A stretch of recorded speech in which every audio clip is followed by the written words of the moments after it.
ঘড়ি, ও কোন মারা যাবে ঘড়ির উপর। এমন বড় বড় ঘড়ি, আমার মনে হয় ঘড়ি ছিঁড়লে ওর ভেতর থেকে হয় ব্রিজ, কালভার্ট, এগুলো বের হবে।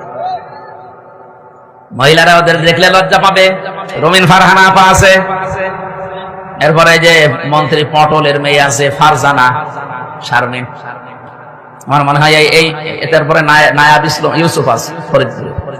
এই আপারা আমাদের সামনে, আমার মাঝে মাঝে চিন্তা হয় আল্লাহ আমার ডাইনে বামে যে অবস্থা, ও ম্যাডাম গুলো যদি এদের পেটের দিকে তাকায় ভাববে আল্লাহ ছেলে মেয়ে হয় আমাদের আর পেট হয় হুজুরের পাশে দুইজনের।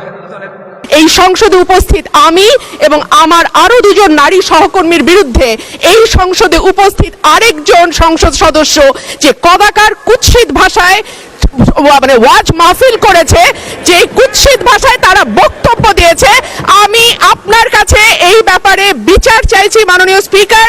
আপনি বিষয়টি সংসদে দৃষ্টি আকর্ষণ করছি, আপনি বিষয়টিকে দেখবেন। ধন্যবাদ মাননীয় স্পিকার।